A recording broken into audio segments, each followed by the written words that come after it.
Dice así la palabra del Señor: Aristarco, mi compañero de prisiones, os saluda, y Marcos, el sobrino de Bernabé, acerca del cual habéis recibido mandamientos, si fuere a vosotros, recibidle. Y Jesús, llamado Justo, que son los únicos de la circuncisión, es decir, de los judíos, que me ayudan en el reino de Dios y han sido para mí un consuelo. Os saluda Epafras, el cual es uno de vosotros, siervo de Cristo, siempre rogando encarecidamente por vosotros en sus oraciones, para que estéis firmes, perfectos y completos en todo lo que Dios quiere. Padre, te damos gracias por tu santa, bendita y poderosa palabra. Y hoy te pedimos, te suplicamos una vez más la presencia gloriosa de tu Santo Espíritu, para que tu palabra pueda penetrar, llegar a los corazones que están hambrientos y sedientos de oír palabra tuya, Señor. Sé que algunos oyen por comezón de oír, otros oyen por criticar, pero hay muchísimos, cientos y cientos que oyen para ser edificados. Tu nombre sea glorificado, Señor. Amén y amén. Siéntense, por favor.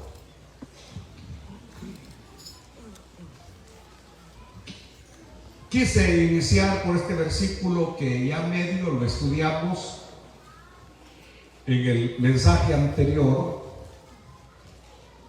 Es decir, haremos un pequeño, breve repaso, porque quiero rescatar lo que Pablo hoy está expresando. Cuando Pablo dice que solamente le han quedado 3 compañeros de la circuncisión que están al lado de él. Por ahí quiero arrancar, nada más 3 de todos aquellos judíos que en algún momento acompañaron a Pablo, estuvieron con Pablo, ahora no más.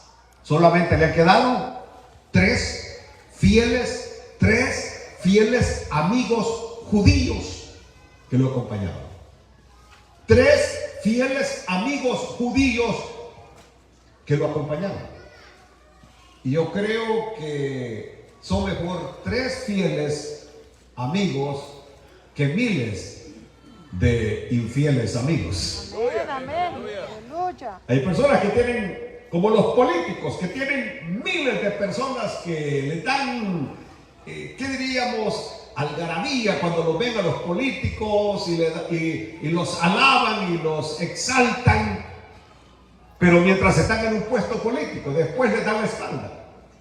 Hoy tenemos a Pablo, que nada más menciona a 3 amigos judíos que lo acompañaban. Y es bien interesante, porque primero Pablo menciona a Aristarco. Este Aristarco, que era un macedonio de Tesalónica, de la ciudad de Tesalónica, de ahí era Aristarco. De acuerdo a Hechos, capítulo 20, versículo 4, tenemos que corroborar todo con la palabra del Señor.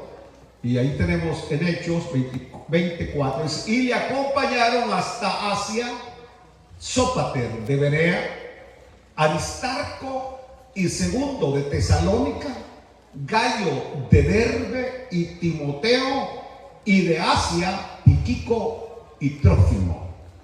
Eran el equipo de Pablo, que en este momento lo está acompañando. En otras palabras, este Aristarco, quiero que escuchen esto porque es bien interesante, fue el compañero fiel de Pablo cuando estuvo allí en Éfeso. ¿Se acuerdan ustedes cuando aquella turba que se levanta contra Pablo, allí en el libro de los Hechos, capítulo 19, versículo 29, cuando dice que la ciudad se llenó de confusión y a una se lanzaron al teatro arrebatando a Gayo y a Aristarco macedonio, compañeros de Pablo. Ahí estaba en ese momento Aristarco. Cuando la turba se levanta en Éfeso, ahí está Aristarco. También estuvo con Pablo cuando Pablo zarpó hacia Roma, que lo llevan prácticamente para encarcelarlo en Roma, en Hechos 27:2.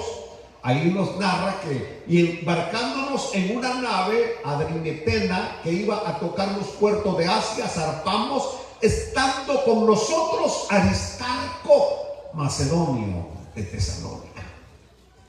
La palabra del Señor es maravillosa. Y aquí Pablo lo llama Aristarco, lo llama compañero de prisiones. Mi compañero de prisiones. Es como que, yo diría, parece ser que Aristarco tenía la interesante costumbre de estar con Pablo en los momentos difíciles. Tenía esa interesante costumbre de estar con Pablo cuando las cosas iban mal. Qué bueno por aquellos que están con nosotros, no solamente cuando las cosas son bonancibles, no solamente cuando estamos navegando en la prosperidad, en las riquezas o en la alegría, pero qué bueno por aquellos que están con nosotros en los momentos de enfermedad, en los momentos de adversidad, en los momentos de prueba, en los momentos de dolor y en los momentos de luto. No te abandonan, sino que están siempre contigo como compañeros fieles. Eso es lo primero que hay que rescatar. Porque, por ejemplo, cuando hablamos de la amistad, la verdadera amistad es ilusión. Ella cambia, se aleja y desaparece con los giros que da la situación. Si estamos bien, nos tratan con cariño, nos adulan, nos invitan, nos buscan, pero si acaso caemos en el infortunio, solo por cumplimiento nos saludan. Es decir, no hay verdadera amistad. La gente es amiga de uno cuando quiere algo, desea algo de uno, pero cuando no alcanza lo que quiere, simplemente te da la espalda.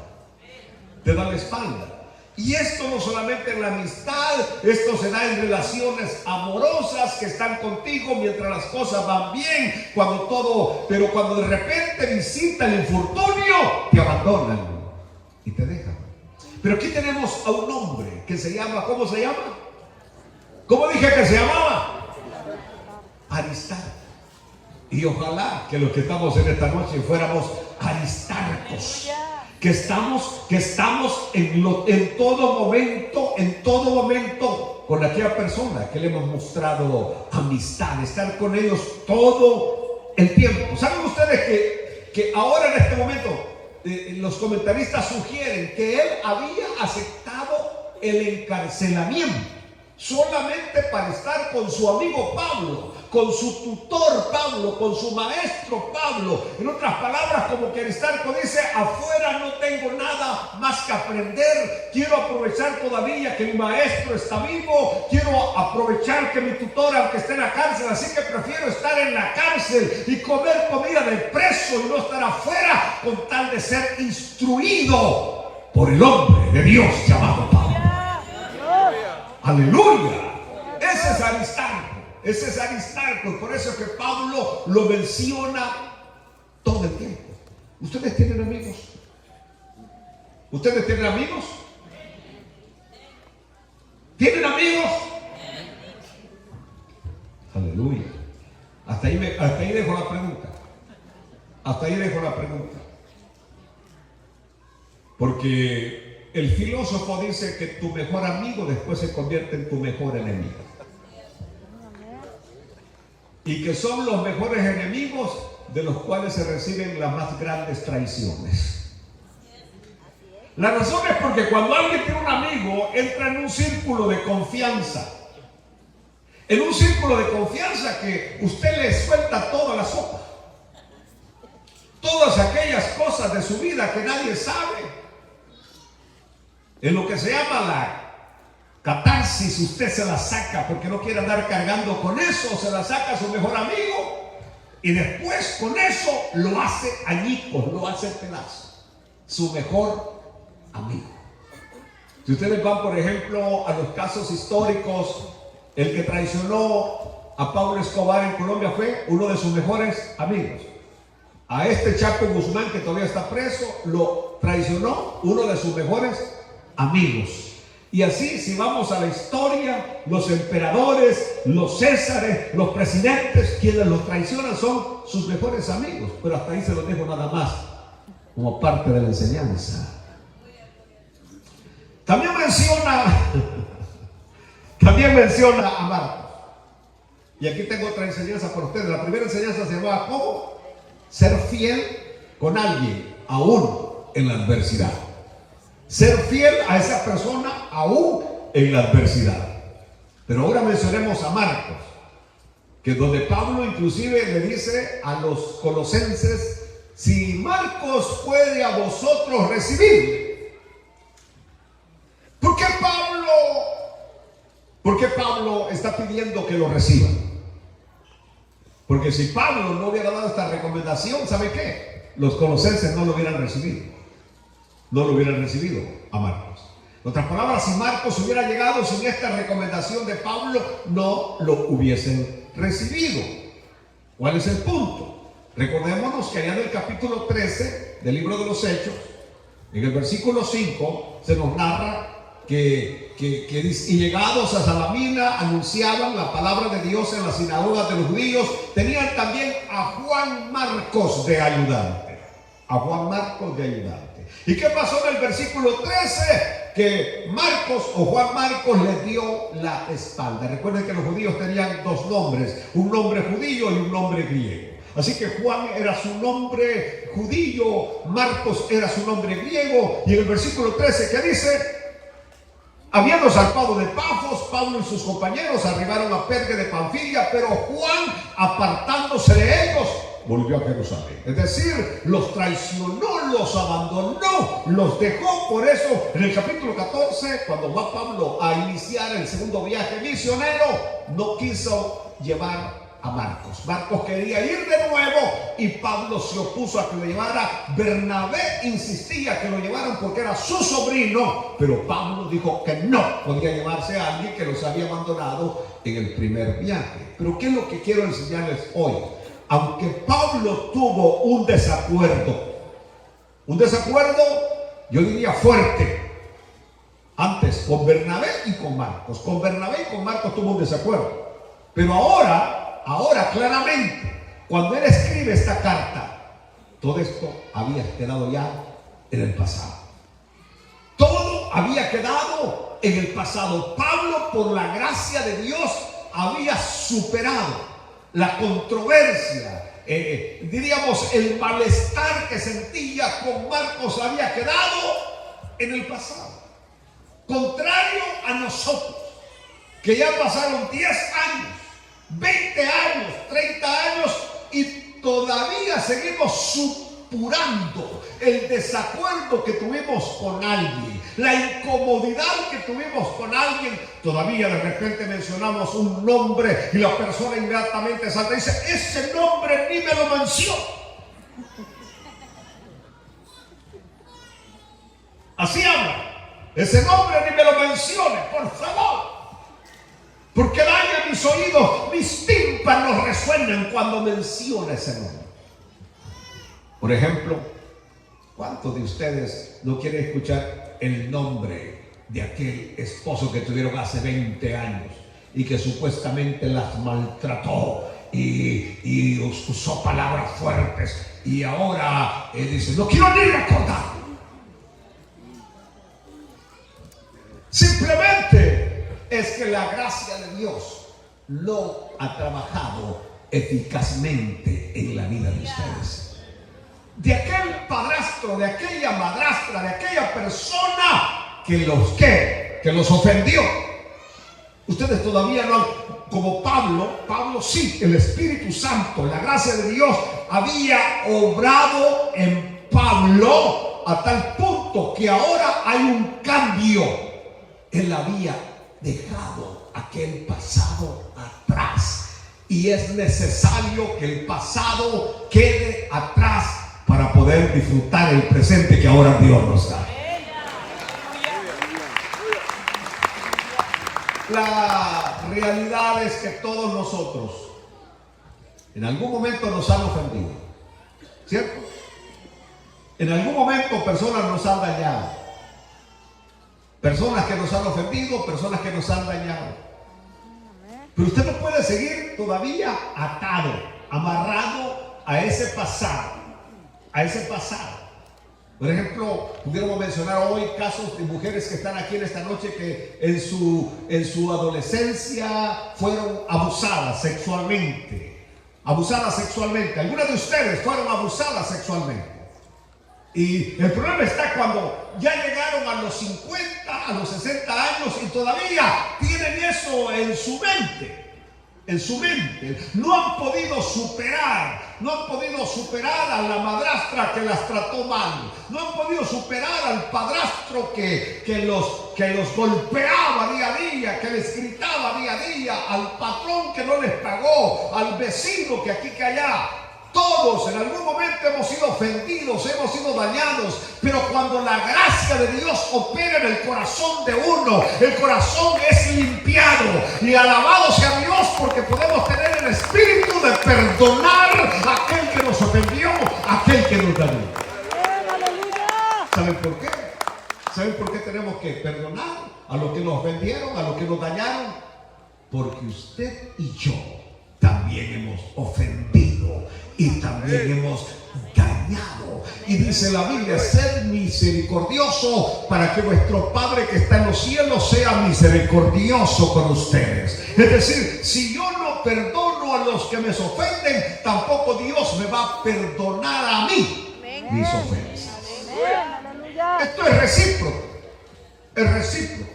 Entonces Pablo había sido ofendido, Pablo se sentía ofendido, pero en este momento Pablo está libre de ese pasado y ahora inclusive está recomendando que a Marcos lo reciban allá en Colosas. Interesante porque esta es la única referencia que tenemos, de que Marcos era sobrino de Bernabé. No hay otra referencia bíblica de que Marcos era sobrino de Bernabé. Solamente aquí la tenemos. Y debido a eso, esta información de este versículo de Colosenses nos arroja luz en el sentido sobre la consideración especial que Bernabé le tenía a Marcos. Le tenía una consideración especial porque ¿era qué? Era su sobrino. Y por ejemplo nosotros, ¿quién de nosotros no desea que su familiar, que su hijo, que su sobrino, que su hermano, que su papá, que su mamá estuviera militando como soldado de Cristo en la iglesia del Señor? ¿Quién no desea que uno de nuestros familiares que no está caminando en el Señor estuviera aquí en esta noche alabando a Dios? Todos lo deseamos. Es decir, algunas veces uno... perdone lo que digo, pero por ejemplo, si yo ganara miles y miles de almas, y creo que el Señor me ha permitido ganar miles y miles y miles de almas, ¿de qué sirve ganar miles y miles de almas y uno de mis 3 hijos se pierde? ¿Saben que lo que les voy a decir hoy? Y no se sientan ofendidos, pero cambiaría a 1000 almas por el alma de un hijo. Sí, de veras. De veras se lo digo, Señor, mejor que no me hubieras dado 1000 almas, pero que me dieras el alma de mi hijo. Mejor que no me dieras 500 almas y que me des el alma de mi nieto. En esa área uno como que se vuelve egoísta, así como cuando David oraba en los salmos y decía: Jehová es mi pastor. Es como que él se apropiaba totalmente de Dios, decía: no es suyo, es mío. Mi pastor. Lo contrario de Saúl, que Saúl le decía a Samuel: ve y pídele a tu Dios, porque no era su Dios. Pero el Dios que está en los cielos es mi Dios y es su Dios. Apropiarse de él, hacerlo suyo. Aleluya. Así que ahora entendemos por qué Bernabé, y gracias a Bernabé, el hijo de consolación, por eso le cambiaron el nombre, que significa hijo de consolación, porque Bernabé era el hombre que veía de aquello que ya no tenía esperanza, de aquello inservible. Bernabé veía un trofeo para la gloria de Dios. Lo vio en Pablo. Lo vio en Pablo. Cuando nadie quería a Pablo, Bernabé se acercó a Pablo. Y en el momento que Pablo no quiere a Juan Marcos para que los acompañe en el segundo viaje misionero, Bernabé se lo lleva para Chipre. ¿Y saben qué? Ahora tenemos un evangelio que se llama el Evangelio de Marcos. 16 capítulos, 16 maravillosos capítulos, escritos por alguien que en algún momento fue flojo en la fe, que por un momento fue débil en la fe, pero que tenía allá en su interior una convicción de quién era Jesús para él y que era el Evangelio para él. Perseveró, tuvo tropiezos, tuvo traspiés, pero terminó la carrera. Y es que nadie ha dicho que no vamos a tener traspiés. Nadie ha dicho que de repente su fe se debilita. Nadie ha dicho de que de repente usted se siente débil, pero poderoso es Dios para fortalecerlo. Bueno, ahora, debido a que Pablo aquí menciona a Marcos y lo relaciona con Bernabé, esto parece ser que los cristianos de Colosas conocían a Bernabé. Conocían a Bernabé y de alguna manera sabían del relato de la experiencia amarga que Pablo había tenido con Juan Marcos. Escuchen bien esta parte. Porque todo predicador, el predicador sincero, digan conmigo sincero, no oculta nada de lo que ha pasado en su vida o de lo que está pasando en su vida. La persona tiene que ser transparente. Entonces hay algunos que quieren mostrar una imagen que no es la verdadera imagen. Y los pastores, los predicadores caemos en ese vicio de querer tener una imagen que no es lo que somos. La gran mayoría de predicadores presentan una imagen de perfección y de pureza que están lejos de tener. Aleluya. Entonces, así que, por ejemplo, Pablo, creo que así como era Pablo, más de alguna vez Pablo en sus sermones había hablado de esa amarga experiencia de alguien que los había abandonado cuando más los necesitaba. ¿Oyeron? Dice, a Pablo se le había salido de que Juan Marcos los había abandonado, que Juan Marcos era un creyente aguado. Dije aguado. De aquellos que se resienten porque no los saludan. De aquellos que se resienten porque no les permiten dar el testimonio aquí arriba. De aquellos que se resienten porque no los invitan a cantar. De aquellos que se resienten porque nunca viene alguien y menciona lo que hacen en público. Aleluya. Aleluya. Gloria a Dios. Entonces, él lo había mencionado, Pablo lo había mencionado, de tal manera que la imagen de Bernabé estaba como botada por el suelo ante los colosenses. ¿Entendió? Ahora yo quiero preguntarle a usted en esta noche, como amigos que somos, como cheros que somos, ¿verdad? ¿Usted alguna vez ha destruido la imagen de alguien? Solo uno. ¿Y el montón de hipócritas que están aquí? No me diga que usted nunca se ha expresado mal de alguien.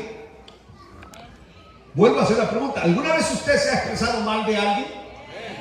¿Alguna vez usted ha dañado la imagen de alguien? Sí, usted pastor. Vaya. Como no me lo dicen, yo se lo digo. Porque si les preguntan su propia carátula, perdón, su propia cara, ¿cuántos de ustedes han hablado mal de mí? Más de alguno. Hace poco uno de mis trabajadores dijo algo y como las paredes oyen, me dijo, ¿sabe lo que dijo? Una no corra. No, al contrario, le voy a dar aumento. ¿Y por qué me dijo la persona cuando me lo dijo? Según él, al que le iba a dar el aumento era él por estarme dando la información de la palabra grosera que había usado contra mí y contra mí. Le dije, ¿sabe por qué? Porque esto le va a doler. Cuando le diga que al único que le voy a dar aumento es a él, el que habló mal. Esto le va a doler, esto le va a arder, le dije. En cambio, a ti no, le dije, a ti no. ¿Entendió? Entonces, todos en algún momento, escuche bien, y no se sientan mal por eso, porque somos humanos propensos a hablar de medio mundo. Aleluya. Somos propensos. Pero lo que vamos a imitar es lo de Pablo. Pablo había prácticamente botado por el suelo la imagen de Juan Marcos.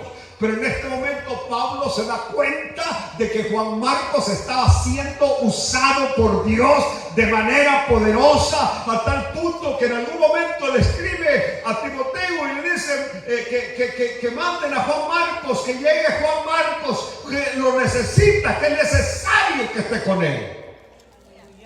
Qué interesante que en un momento Pablo mismo pide que Juan Marcos vaya a estar con él. Y en este momento viene y escribe a los colosenses y les dice: si por casualidad llega por ahí, me lo llevan al IHOP a cenar. Me lo llevan al Real Lobster y me le dan el plato más caro. Me lo atienden bien y me lo van a hospedar en un hotel, el Carrusel. No, el Carrusel no. ¿Me están viendo? En otras palabras, amigos, ya no les llamaré hermanos, les llamaré amigos. Porque el amigo conoce, dijo el Señor, las cosas íntimas del amigo. El hermano no las conoce, el amigo sí las conoce. Así que les voy a llamar amigos. La lección es que si en algún momento hemos destruido la imagen de alguien, ya es necesario que arregle lo que usted descompuso. ¿Me oyó? Yo sé que a algunos no les gusta esto, pero es necesario que de aquella mujer que usted habló, de aquel hombre que usted habló, de aquel líder que usted habló, de aquel músico que habló, etcétera, etcétera, ya es hora que recompongamos lo que hemos destruido. Amén, amén, gloria a Dios. Puede venir alguien a la mente suya que usted lo pisoteó, lo hizo pedazos con sus comentarios, porque tenemos una boca, dice Santiago, y el mismo Señor Jesucristo, que dijo que sepulcro abierto es nuestra garganta. Amén. Y Pablo en Romanos habla de lo terrible que sale de nuestra boca. Amén. Pero Pablo hoy reconoce que de aquel del cual se había referido de una manera mala, ahora este hombre es útil en el ministerio. Ahora este hombre está siendo usado por Dios. Y Pablo está recomendando que lo reciba. Alabado sea Dios. Por ejemplo, yo sé que algunas veces hemos criticado a cantantes como Marcos Witt, como Jesús Adrián Romero, que se han vuelto ecuménicos, que han dado la espalda al verdadero evangelio. Pero ¿qué pasaría si en un momento ellos se arrepienten y empiezan a decir: estábamos equivocados, ya nos dimos cuenta que el dinero no es el todo en este mundo, que no es necesario buscar la gloria de los hombres, sino que es necesario buscar la gloria de Dios? Y en ese momento nosotros, que en algún momento hemos expresado algo malo de ellos, es hora de decirnos: hermanos, gloria a Dios que nuestro hermano Marcos Witt, gloria a Dios que nuestro hermano Jesús Adrián Romero ya se enderezaron el camino, ya están de nuevo en la senda. Y dar un aplauso y decir: gloria a Dios que hiciste la obra. Por supuesto, cuando eso llegue a ocurrir. Cuando eso llegue a ocurrir. Bueno, continuemos entonces. Así que ahí está Juan Marcos. Y nunca es tarde para levantar la dignidad de alguien que hemos dañado. Nunca es tarde para hablar bien de alguien que en algún momento hablamos mal de esa persona. También menciona a Jesús, llamado el justo. Estamos en Colosenses. Jesús, llamado el justo. De este hombre no sabemos, excepto su nombre. No sabemos nada más. Pablo no lo vuelve a mencionar, excepto aquí. No sabemos nada más. Pero es nombrado como uno de aquellos que consolaban a Pablo y que era el grupo de solo 3 judíos que quedaban con Pablo. Estoy haciendo hincapié en esto por la razón que voy al escribir más adelante. ¿Cuál era la razón por la cual los judíos habían abandonado a Pablo? ¿Por qué los judíos no estaban con Pablo? ¿Por qué los judíos no estaban con Pablo? ¿Por qué los judíos no estaban con Pablo? Porque Pablo hablaba de la gracia de Dios. La gracia de Dios en la cual no es necesaria la ley. La gracia de Dios en la cual no son necesarias las obras. La gracia de Dios en la cual no solamente los judíos, pero también los gentiles podían recibir la salvación, la vida eterna, la entrada al reino de los cielos. Ese mensaje de Pablo había hecho que los religiosos judíos se alejaran de él. Ese mensaje de Pablo, porque Pablo exalta y ensalza la gracia de Dios. Por ejemplo, si yo dejara de predicar la gracia de Dios solamente por complacer a algunos, porque cuando predico de la gracia de Dios, de repente aparecen algunos diciendo, no, la ley, guardar la ley. No, Señor, nadie llegará al cielo por guardar la ley. Usted va a llegar al cielo si usted por la gracia acepta a Cristo como Señor y Salvador de su vida. No déjenme llegar ahí. Pero aquí está Jesús, llamado el justo. ¿Saben, hermanos, que por ejemplo aquí atacamos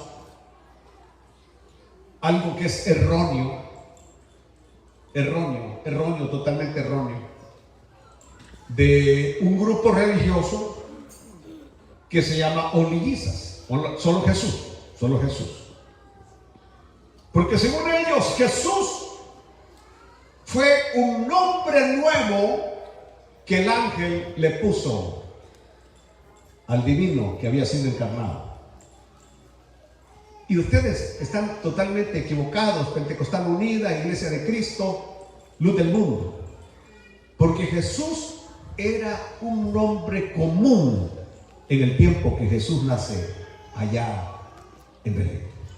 En otras palabras, a aquel niño no fue al primero que le pusieron por nombre Jesús, sino que el nombre ya existía. Es la evolución del nombre Josué. Porque así como Jesús significa Jehová salva, Josué significa Jehová salva. De tal manera que Josué, ya el nombre evolucionado es Jesús.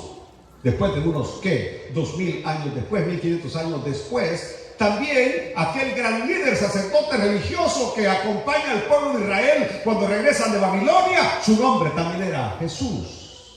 Porque era bien importante ponerle a este niño Jesús, porque el pueblo de Israel estaba, como diríamos, tenía conocimiento de aquel Jesús que después de la muerte de Moisés los introdujo en la tierra prometida y conquistó la tierra prometida.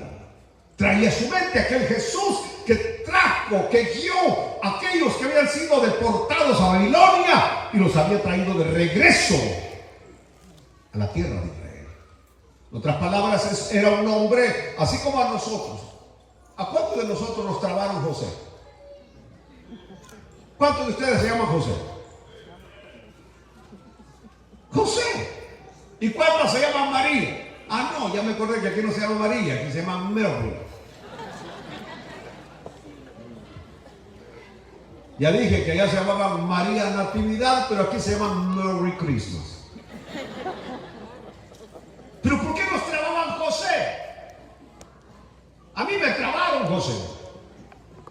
Y no me gusta que me digan José. Mucho menos Chepito.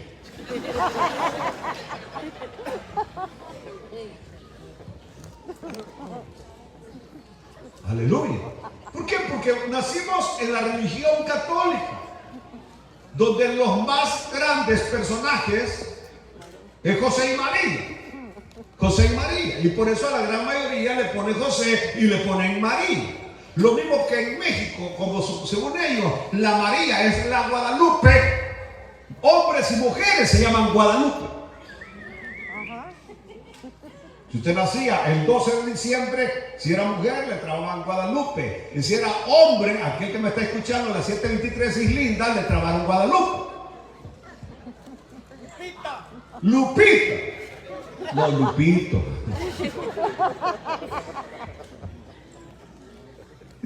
Está como el nombre Iván. ¿A dónde ponen el nombre Iván? ¿A dónde? ¿De dónde es común el nombre Iván? De Rusia y Alemania. ¿De dónde es común el nombre Guillermo o Ricardo? Búsquenlo, son nombres comunes. De tal manera que si aún se cree que Barrabás, su nombre era Jesús. Jesús. En el libro de los Hechos se habla de un Jesús que levantó una turba contra Roma. Lo que estoy diciendo es que el nombre Jesús no era a Jesús, al niño Jesús, al primero que le pusieron Jesús. Habían muchos Jesuses en el tiempo que nace Él, pero solo hay un Jesús que salva. Aquel que descendió del cielo, aquel que nace en Belén, aquel que nació en un pesebre. Ese tiene el poder para perdonar pecados. Aleluya. Gloria a Dios. Aleluya.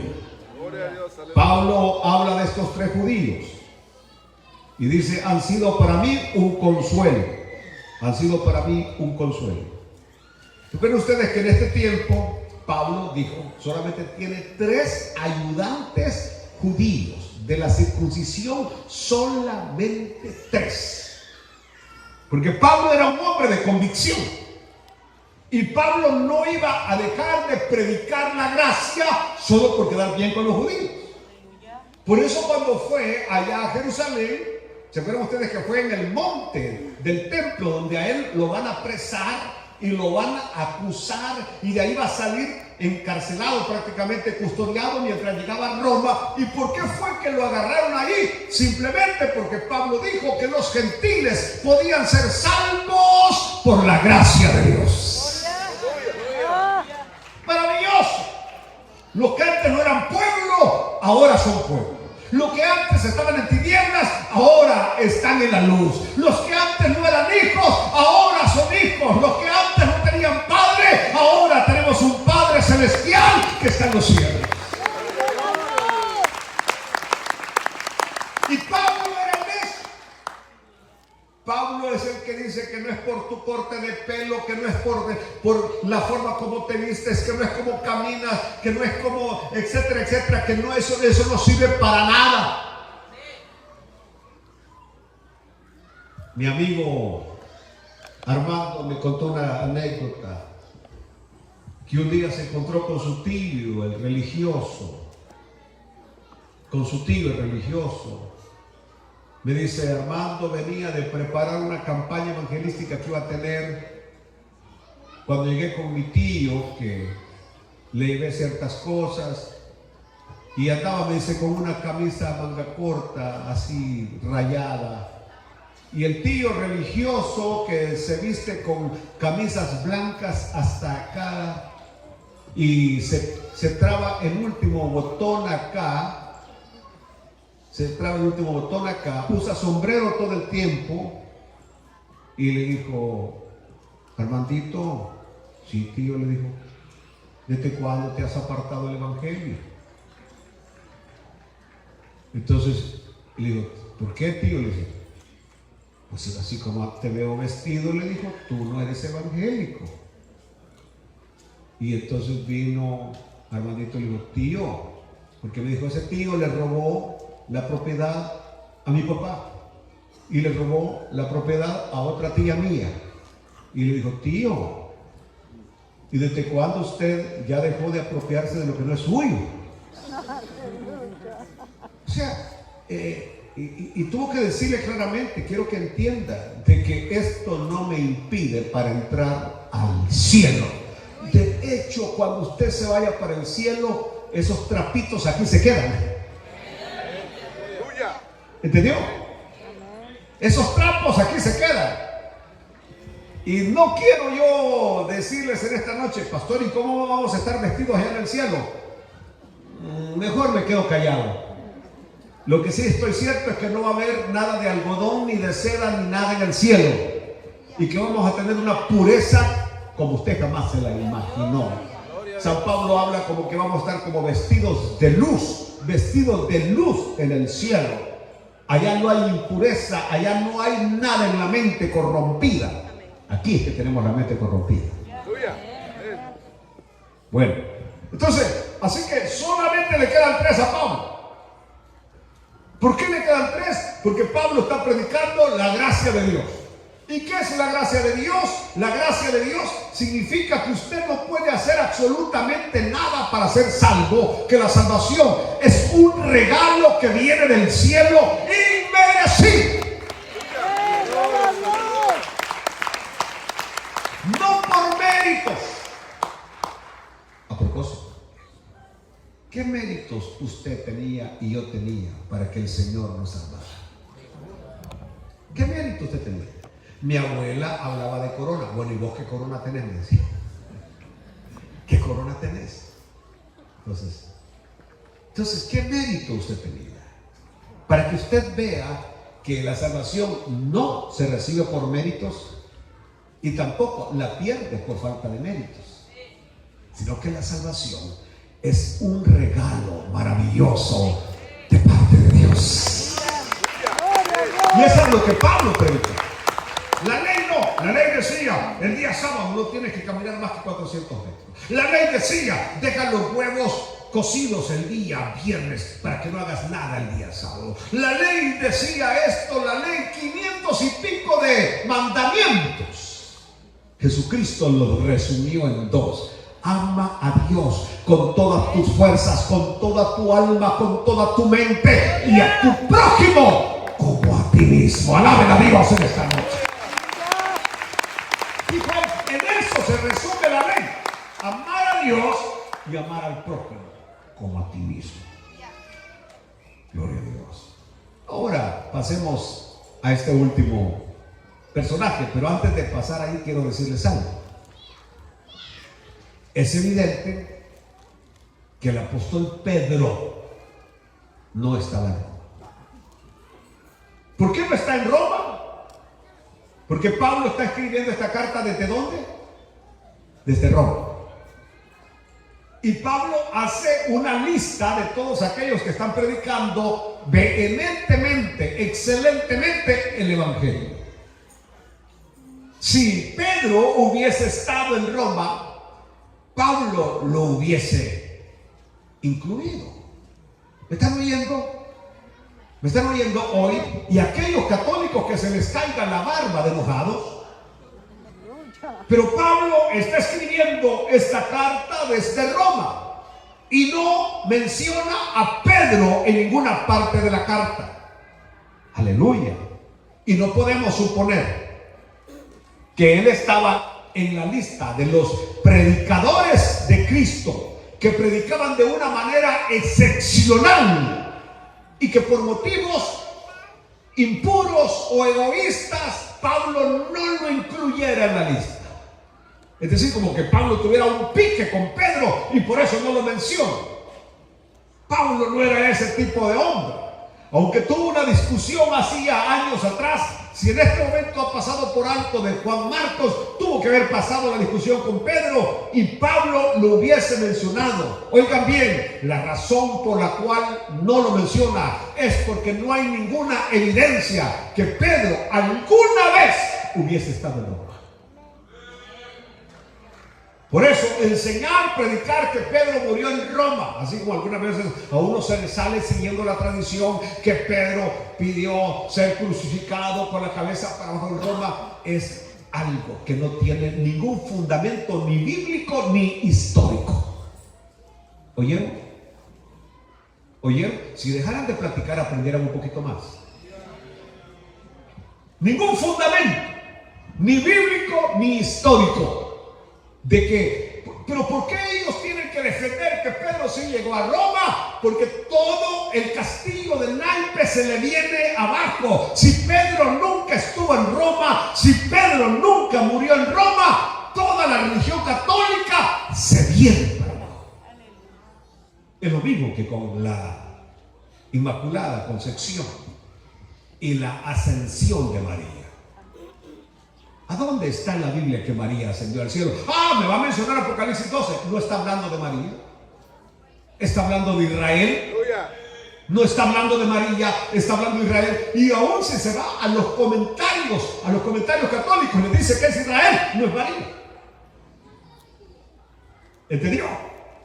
Entonces, María no ascendió al cielo. María, su cuerpo está enterrado.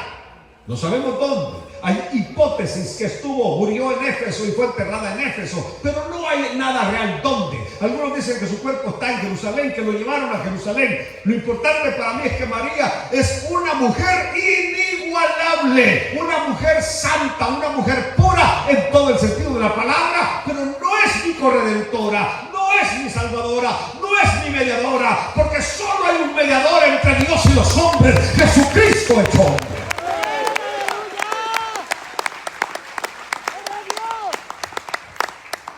Pero una vez más, si se viene abajo la doctrina de la Inmaculada Concepción, y que conste que si usted busca la historia de la doctrina de la Inmaculada Concepción, usted verá de papas que decían que sí y otros papas que decían que no. Otro decía que sí y otro papa vería que no. Hasta en 1800 que ya quedó como una doctrina que nadie más ha querido mover, de que sí, María nació sin pecado al igual que Jesús. ¿Qué significa eso, que nació sin pecado? Que prácticamente no hubo participación de hombre, quizás. Que nació pura. Y por eso les digo que mire usted, ¿se acuerdan cuando ustedes fueron católicos y rezaban el rosario? Y empieza uno cuando está rezando el rosario. Oiga bien cómo comienza. Oiga bien cómo comienza el rosario. Que se repite 5 veces en todo ese del rezo. Dios te salve María, llena eres de gracia. Dios te salve. Que Dios salve a María. Llena eres de gracia, el Señor es contigo. Bendita eres entre todas las mujeres y bendito es el fruto de tu vientre, Jesús. Y ustedes responden: no quieren decirlo. ¿Cuál es el miedo? Santa María, Madre de Dios. ¿Cómo es que allá en la primera es Dios te salve María y ya en la respuesta es Santa María, Madre de Dios? Si fuera Madre de Dios, no necesitaría la salvación de Dios. ¿Quiénes necesitan ser salvados? Los que han pecado. ¿Quiénes necesitan ser redimidos? Aquellos que traspasaron los mandamientos de Dios. Aleluya. Pero vuelve a lo mismo. Si la doctrina de la Inmaculada Concepción y la doctrina de la Ascensión se caen, todo se desbarata en la Iglesia Católica. Eso fue lo que pasó conmigo. Cuando yo, que era un mariano, yo era mariano. Yo rezaba el rosario 3 veces al día. Era un mariano. Y cuando yo descubro en la Biblia que María había tenido más hijos, y que se lo puedo demostrar a cualquiera que tuvo más hijos, y eso no la hace a ella pecadora, porque tener relaciones sexuales con José no era pecado. Tener relaciones con su esposo no es pecado, es santo. Como si inspiró el hermano ahí, ¿verdad? Como que esta noche lo hace, santifiquémonos más, ¿no?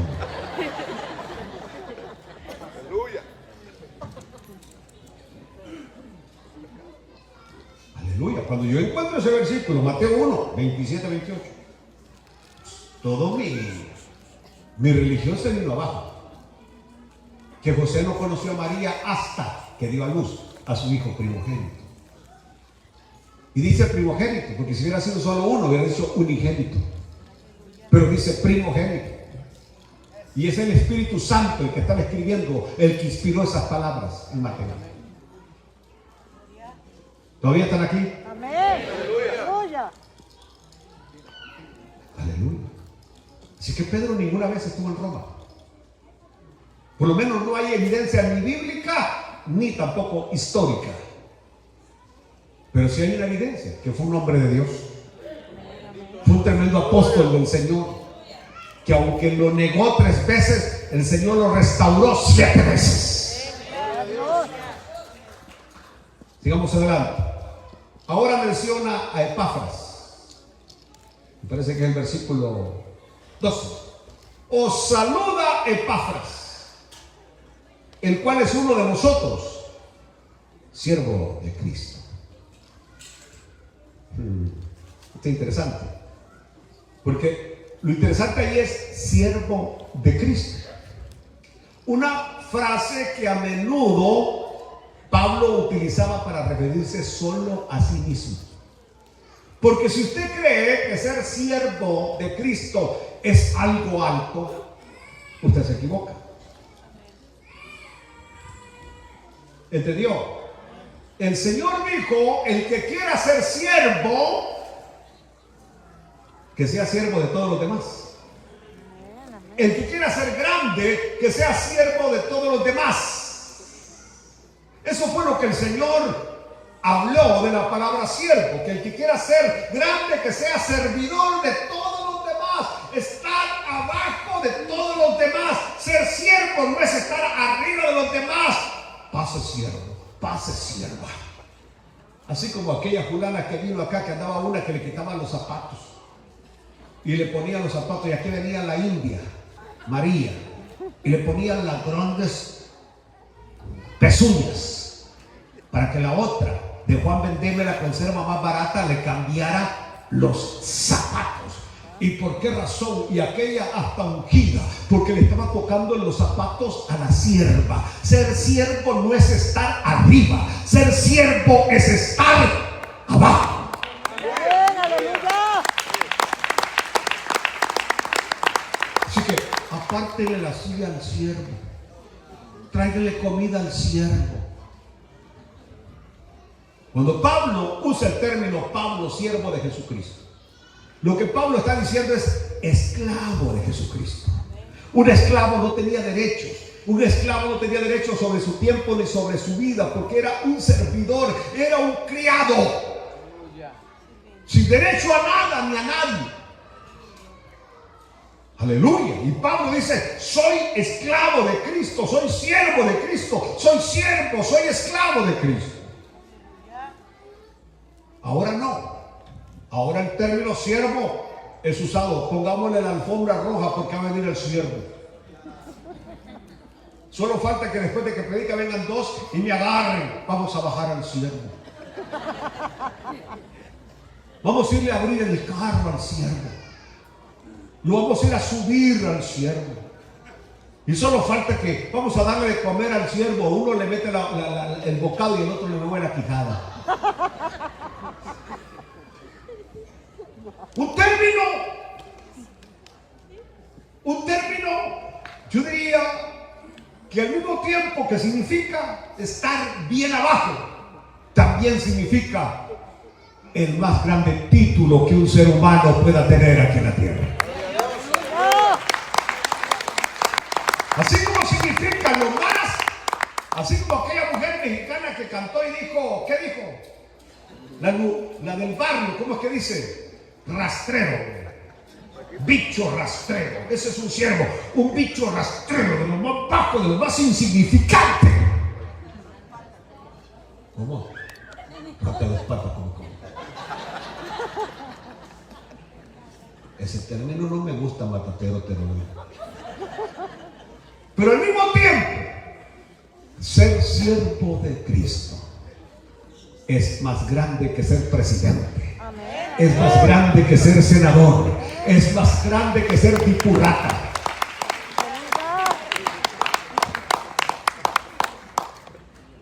Aleluya. No voy a hablar de política esta noche. Pero más grande que ser doctor, más grande que ser arquitecto, más grande que ser ingeniero, más grande que ser astronauta, ser siervo de Dios. Viene después de que el pueblo de Israel por 30 días había llorado a Moisés.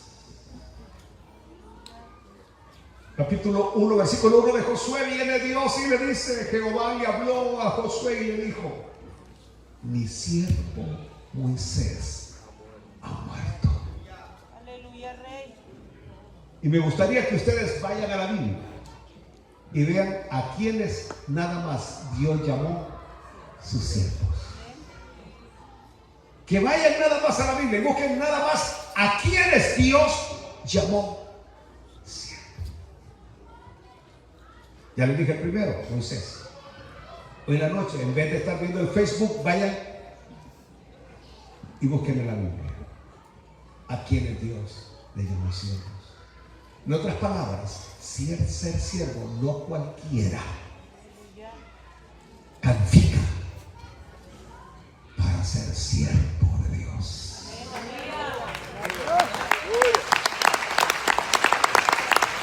Pablo utiliza ese término para él. Y solamente Filipenses 1:1 vuelve a mencionar este título para alguien más. ¿Y saben para quién? Para Timoteo. Cuando dice Pablo y Timoteo, siervos de Cristo. En otras palabras, solamente a Epafras y a Timoteo, Pablo aplica este término. ¿Por qué no lo aplica a alguien más? Porque no le había visto que esa persona descendiera tan bajo para ser siervo. A todos los veía quizás con un poquito de arrogancia, orgullo, vanidad, altanería. Entonces Pablo decía, no, a este no le puedo llamar siervo porque no es siervo. Hoy mi amigo Armando me refrescó la memoria cuando nos conocimos. Y nos conocimos allá por el año 83, comenzando el 83 con Armando. Y me dijo, ¿te acuerdas de fulano que era parte del equipo? Sí, le digo, me acuerdo. Me dijo, terminó mal. ¿Y cómo no iba a terminar mal? Me dijo. Si el tipo era engreído y machista a lo máximo. A tal grado me dijo que una vez nos enojamos con él, que estábamos comiendo y le decía a la esposa que estaba recién casado, mi amor, alcanzame la sal. Y tocando la sal. Así, de increíble. Dice, y nuestro amigo le llamó la atención porque un día dice que se va para el baño a bañarse, se va a bañar. Y ya estando en el baño le dijo, mi amor, tráeme el jabón. Mi amor, tráeme el paste. Semejante infeliz le digo, si va a bañarse porque no llegó el jabón y el paste. Y a la hora que termina de bañarse todavía dice que dijo, mi amor, me traes la toalla. Y aquella pobre de Juan Vendeme la conserva más barata. Sí, aquí está el jabón, aquí está. Y ese día me dijo, no pudo. Y tuvimos que decirle, así no son las cosas. Ella no es tu sirvienta.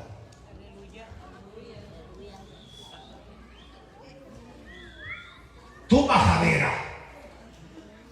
No. Es tu esposa. Y las mujeres se emocionan. Dijo, toma, venga, acepte aquí.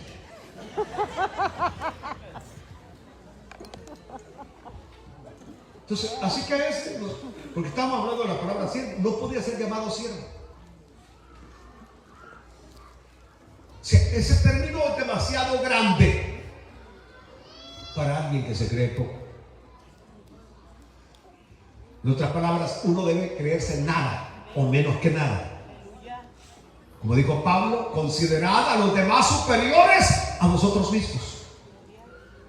Cristo dijo, sed servidores de todos. Recibir alabanza de Dios y no de los hombres. Gloria de los hombres no quiero, dijo Cristo. Aleluya. Gloria a Dios. Y Pablo hoy, hablando de Epafras, dice, siervo de Cristo. Pero hay algo interesante. ¿Qué dice ahí cuando dice siervo de Cristo? Regresemos a Colosenses, ya estamos terminando. Epafras, el cual es uno de vosotros, siervo de Cristo, siempre rogando encarecidamente por vosotros en sus oraciones. Epafras tenía, yo diría, algo especial, algo importante de él. ¿Y sabe qué era? Que era un hombre dedicado a la oración. Y si hay algo que ayuda a la iglesia, al avance de la iglesia, y yo diría, gracias a Dios por aquellos y aquellas que son pilares de oración en una iglesia, que oran a Dios y que oran, como dice aquí Pablo, encarecidamente. Porque la palabra encarecidamente significa un trabajo pesado hasta el punto de sentir dolor. Hablando que cuando Epafras oraba, llegaba hasta un momento que prácticamente le dolía estar de rodillas clamando a Dios. Aleluya. Yo he leído historias de hombres que pasan toda la noche de rodillas clamando a Dios, clamando a Dios, clamando a Dios. Leí de un hombre muy santo que lo único que decía: Señor, ten misericordia. Y se quedaba callado y a los 2 minutos volvía a decir: Señor, ten misericordia. Y toda la noche pasaba orando, diciendo: Señor, ten misericordia. Nosotros más tardamos en arrodillarnos que en ir para arriba. Como que tenemos amortiguadores de aire, amortiguadores de gas que nos vamos para abajo. Este no, Epafras era un hombre de oración. Dije que era un hombre de oración. Este hombre había predicado el evangelio y ahora se preocupaba por aquellos a los cuales les había predicado el evangelio. Yo quiero hoy en esta noche decirle a ustedes que nuestra única prioridad debe ser Cristo y su evangelio. Amén, amén, aleluya. Nuestra prioridad no puede ser nuestro negocio. Nuestra prioridad debe ser Cristo y solo Cristo. Aleluya. Si yo cambio, invierto los valores, tarde o temprano me voy a dar cuenta que voy por el camino equivocado. Él había predicado el evangelio, había ganado almas, y ahora él está preocupado por esas almas, porque las herejías están llegando. Y por eso hoy, ¿por qué ora Epafras? Oigan bien lo que dice. ¿Por qué dice que ora? Vamos al siguiente versículo. Para que estéis, ¿qué? Firmes. Para que estéis, ¿qué? Perfectos. Para que estéis, ¿qué? Completos en todo lo que Dios quiere. ¿Saben cómo se llama esa palabra? Madurez. Madurez. ¿Qué padre, qué madre no le interesa que sus hijos crezcan físicamente, que se desarrollen físicamente? Se preocupa uno cuando el niñito, la niñita va quedando toda chaparrito, y uno salta a comer, hace algo vos para que crezcas, porque queremos ver a nuestros hijos fuertes, como columnas, como torres. De igual manera, ese es el gran deseo de Dios, que podamos crecer y desarrollarnos espiritualmente. ¿Hasta alcanzar qué? ¿Hasta alcanzar qué? La madurez. Lo peor que a usted le puede pasar es tener a su lado a una persona inmadura. Tener a un niño tener a un niño de esposo o tener a una niña de esposa. Tener a una persona inmadura. De aquellos que en un alto se bajan del carro. Y ahí va el pobre. Subite vos. Increíble. O de aquel que se enoja y deja la comida servida solamente porque está enojado. Inmaduro el chero. Inmadurez terrible. Aleluya. De aquel cristiano ambivalente, que hoy está y mañana no está, que hoy viene con Biblia y con todo a alabar a Dios y mañana ya no viene. Epafras oraba para que estuvieran, ¿qué? Firmes, estables, El evangelio no es de emoción, el evangelio es de convicción.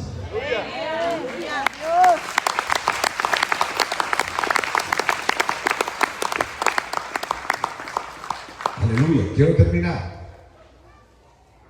Pablo habla aquí en esta carta que lleguen a un pleno conocimiento o entendimiento. Para eso oramos, para conocer quién es Dios, entender qué es el evangelio. Porque cuando usted tiene ese pleno entendimiento, esa madurez de lo que es el evangelio, de lo que es la Biblia, nada lo hace tambalear. Amén, amén, aleluya. Sin importar las pruebas que venga a su vida, usted permanece firme y estable. En ese momento los colosenses están siendo bombardeados con las herejías de los gnósticos y con los judaizantes. Y por eso dice Pablo que Epafras oraba por ellos y hasta quería ir con ellos para librarnos de las herejías.